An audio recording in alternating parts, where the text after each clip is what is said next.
My name is Sally. I'm 32 years old and in my 8th month of pregnancy. I used to work as an office employee, but now I'm on maternity leave. After giving birth, I plan to take parental leave and take care of the baby myself for a while.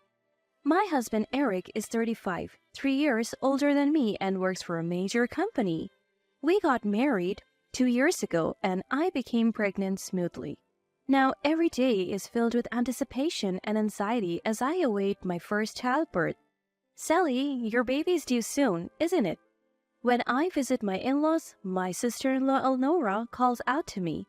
I don't interact much with my brother-in-law, but Elnora is a housewife living with my in-laws, so we talk often.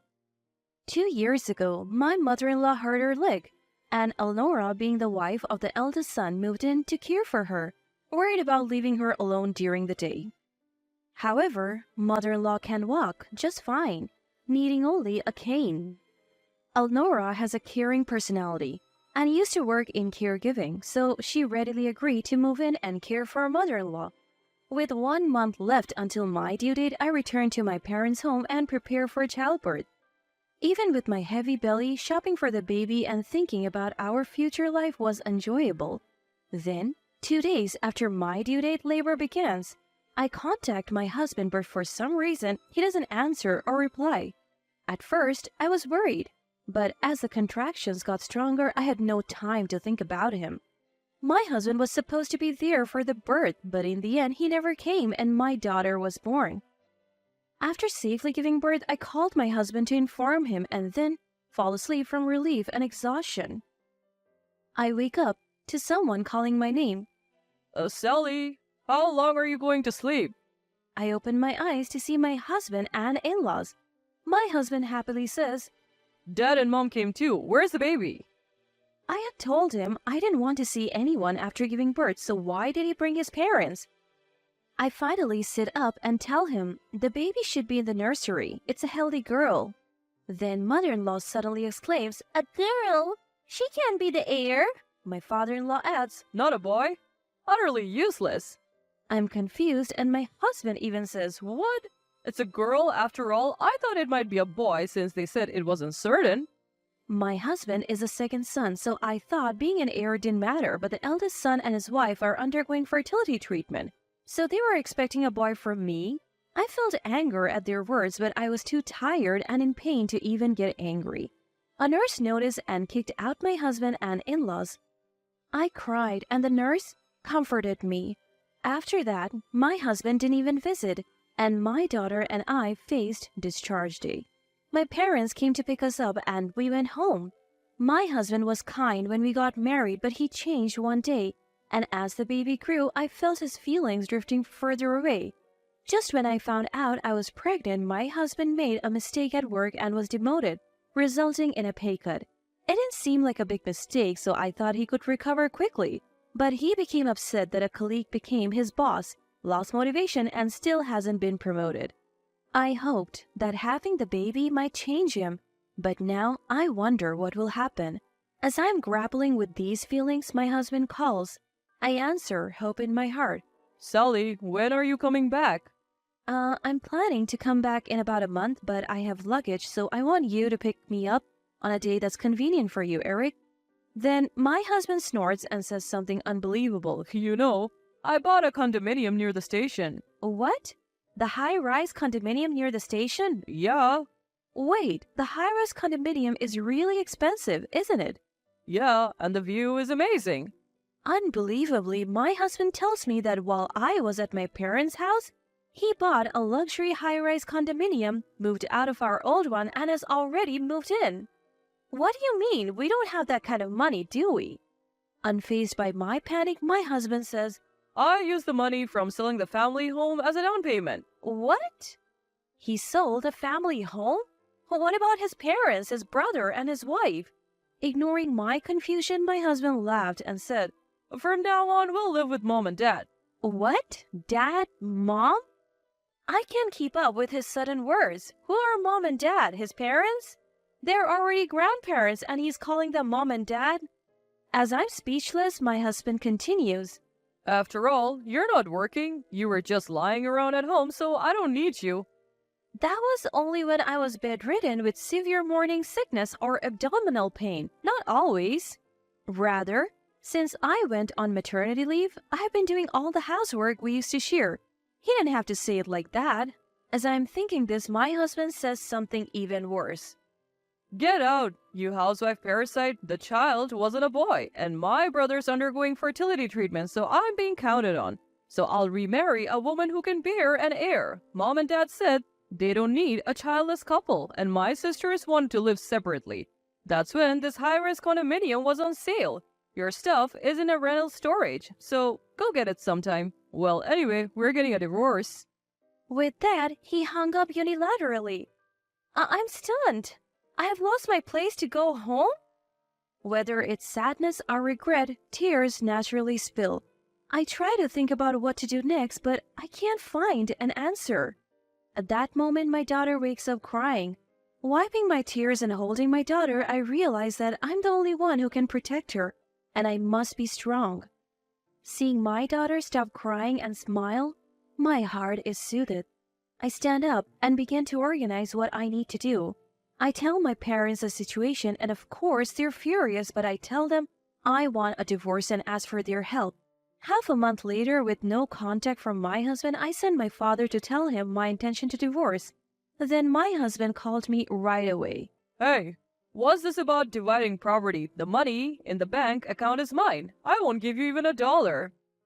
I had been silent before, but after half a month, I had recovered both mentally and physically, and I wasn't going to be like before. True, the account was in Eric's name, but that was shared property for both of us. In fact, I also put money into that account for living expenses, so it's all subject to property division. What? But it's in my name, right? That's why it's shared property. I didn't think he was that dense, or maybe he's just being self-serving.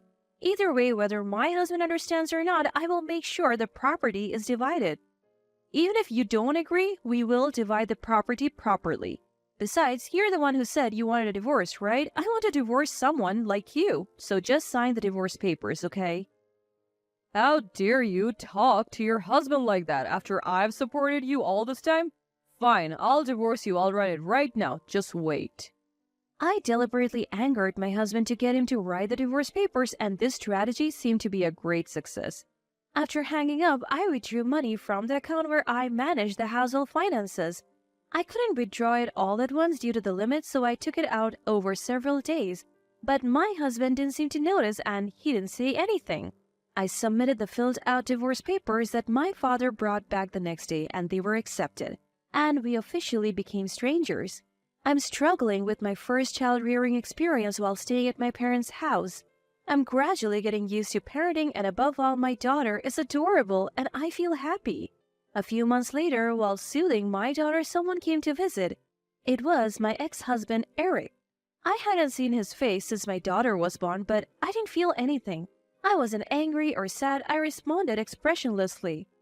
What? This is a nuisance.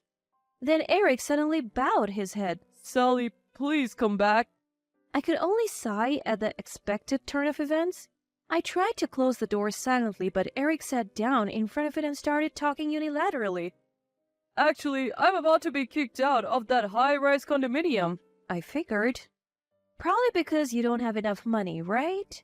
The savings should have been more, but they're gone. Dad quit his job, and Mom is bragging to her friends about living in a high-rise condominium and always throwing parties. And I couldn't help but burst out laughing at that point. There's no way Eric's income alone would get a loan, so probably father-in-law's income was considered too. If he quits, of course, they won't be able to pay. Dad and Mom, huh? I can only laugh. Suppressing my laughter, Eric continues unaware. So, before I knew it, the account balance was gone, and if I don't pay by next week, they said I have to leave. So, please come back. After laughing for a while, I glared at Eric. What's going to change if I go back? Just another housewife parasite, right? Well, right now the house is a mess, and no one's cooking. What? Come to think of it, mother-in-law was never good at housework. Since my brother-in-law got married, Elnora had been taking care of a lot of things, and it seemed like she had been doing everything since they moved in together. Come to think of it, I wonder what happened to Elnora. Hey, what happened to your brother and Elnora? You said you sold the family home, right? Yeah, my brother was always against living in a place that was beyond our means, and Dad got angry, and since he wanted to live separately anyway, he kicked them out. My brother-in-law was sensible. I'm glad Elnora doesn't seem to be involved. I've been busy taking care of my daughter and didn't have time to worry about it. Look, shouldn't you guys figure it out on your own? Asking me to come back is just because you want a housekeeper, right? Who do you think would go back to that? I am busy taking care of my daughter. I don't have time to take care of you guys. My daughter brings me happiness, but what do you guys give me? Who would want to be a housekeeper without even getting paid? Then Eric said in a panic, What do you mean? It's love. Love. I have love for you, don't I? At those words, I laughed. Love? From Eric? I don't need that. I don't even need money. Even though I only stated the obvious, Eric looked hurt for some reason. I took the opportunity to say what I hadn't been able to say before. First of all, it was tough on your income alone. That's why I put the same amount into the house. And I wasn't a housewife. I was on maternity leave. I was receiving an allowance and putting it into the house, and I did all the housework because I was the one at home. You wanted to act like the head of the family, but I'm the one who should be thanked. It's natural that life would become harder without the money I was putting in. And this is what happens when you make a stupid purchase like a high-rise condominium. Then Eric looked genuinely surprised as if he didn't understand. I had explained it when I went on maternity leave, but I was so dumbfounded that I couldn't say anything. By the way, why did father-in-law quit his job? Oh, Dad said it would look bad to work while living in a high-rise condominium, so he quit. Are they both stupid, father and son? I don't understand their logic at all. And what's with this papa and mama thing? Have you been holding back and calling them father and mother in front of me? Have you always been calling them that at your age? That's creepy. I felt relieved to finally say what I had wanted to say for a long time. When I urged Eric, who was hanging his head, to go home, he begged me to let him see our daughter at least. But that was just an excuse to keep me, not because he really wanted to see her. What? You don't need her because she's not a boy, right? Your family is just Papa and Mama, right? You don't even know our daughter's name now. I haven't told you and you haven't asked. If you really wanted to see her, you would have been more involved with her sooner. After I said that and closed the front door, Eric slowly walked away.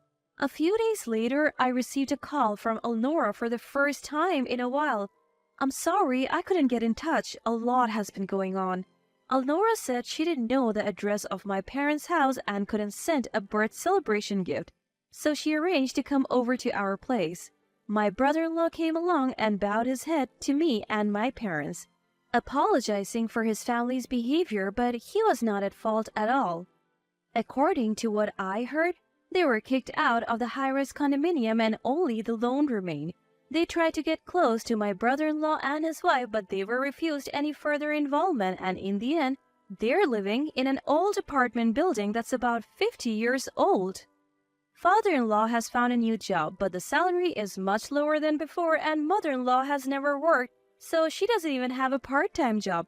Apparently, they often argue loudly, and the voices of their quarrels, calling each other Papa and Mama, have become the talk of the neighborhood. My daughter is growing rapidly, and she will soon celebrate her first birthday. Her safe growth is my greatest happiness. I'm looking forward to her continued growth in the future.